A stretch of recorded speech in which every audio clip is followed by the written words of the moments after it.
ഇന്ന് ഞാൻ വന്നിരിക്കുന്നത് ഒരു അവിയൽ റെസിപ്പിയുമായാണ്. അപ്പോൾ ഞാൻ ഉണ്ടാക്കുന്ന അവിയൽ എങ്ങനെയെന്ന് നമുക്ക് വീഡിയോയിൽ കാണാം.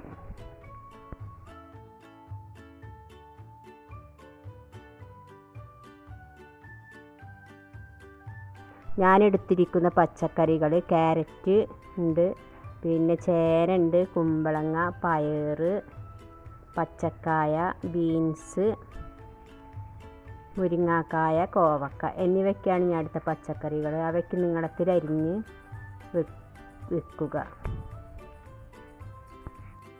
ഒരു കുക്കറിലാണ് ഞാൻ ഉണ്ടാക്കുന്നത്. ഒരു വിസിലടിപ്പിച്ചാൽ മതി. എല്ലാ പച്ചക്കറികളും കുക്കറിലേക്ക് ഇട്ട് കൊടുത്ത ശേഷം ആവശ്യത്തിന് ഉപ്പും ഒരു 1/2 ടീസ്പൂൺ മഞ്ഞൾപ്പൊടിയും ഒരു 3 പച്ചമുളകും കീറിയിട്ടിട്ട് വേവാനുള്ള വെള്ളം മാത്രം ഒഴിച്ചെടുക്കുക. ഒരു വിസിൽ മാത്രം അടുപ്പിച്ചാൽ മതി, അല്ലെങ്കിൽ കഷ്ണങ്ങളൊക്കെ കുഴഞ്ഞു പോവുള്ളൂ.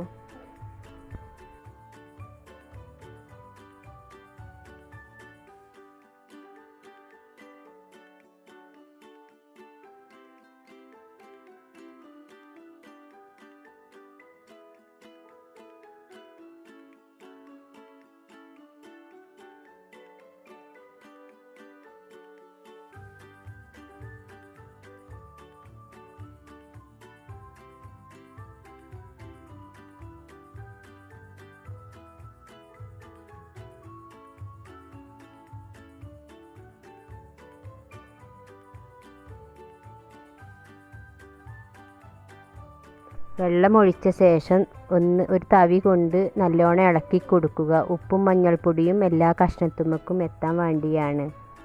എന്നിട്ട് നമുക്ക് അടപ്പ് മൂടി വെച്ച് ഒരു വിസിൽ അടുപ്പിക്കാം.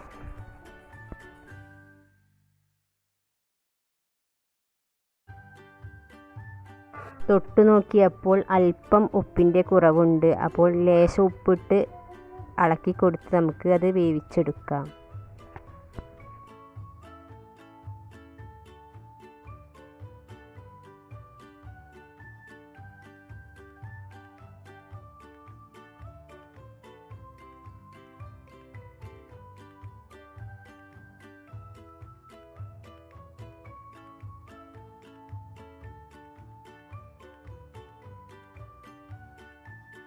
ലേശം തേങ്ങ ചതച്ചെടുക്കാം. ഉള്ളിയും ചെറിയ ജീരകവും വേപ്പിലയും ഇട്ട് നമുക്കൊന്ന് തേങ്ങ ചതച്ചെടുക്കാം.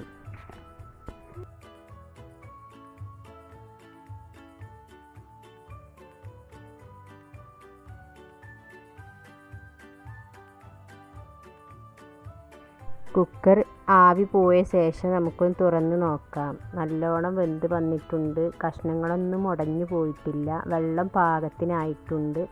അതിലേക്ക് നമ്മൾ ചതച്ച് വെച്ച തേങ്ങ ഇട്ട് കൊടുക്കുക.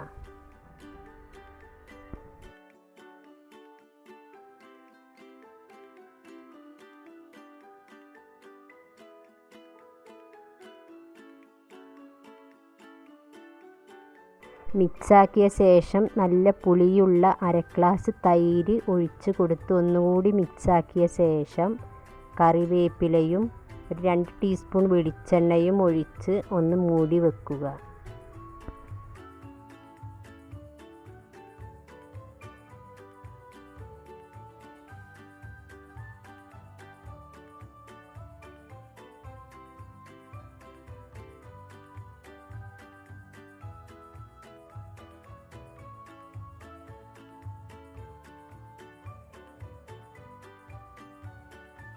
ഞാൻ ഉണ്ടാക്കാറുള്ള അവിയൽ ഇവിടെ റെഡിയായി. എങ്ങനെയുണ്ടെന്ന് കമൻറ്റ് ചെയ്യണേ.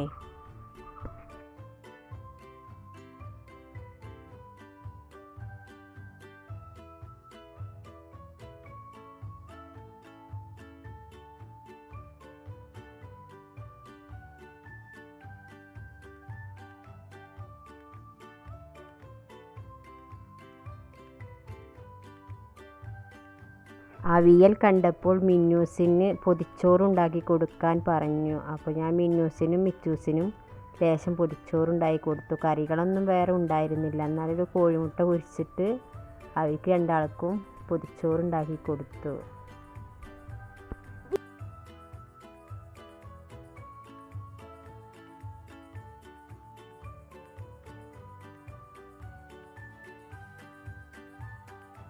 ഇന്നത്തെ എൻ്റെ ഈ കുഞ്ഞു വീഡിയോ ഇഷ്ടപ്പെട്ടാൽ ലൈക്ക് ചെയ്യുക, സബ്സ്ക്രൈബ് ചെയ്യുക, സപ്പോർട്ട് ചെയ്യുക. ഞങ്ങളുടെ ഈ കുഞ്ഞു ചാനലൊന്ന് സപ്പോർട്ട് ചെയ്യണേ. പുതിയൊരു വീഡിയോയുമായി ഞങ്ങൾ വീണ്ടും വരുന്നതായിരിക്കും.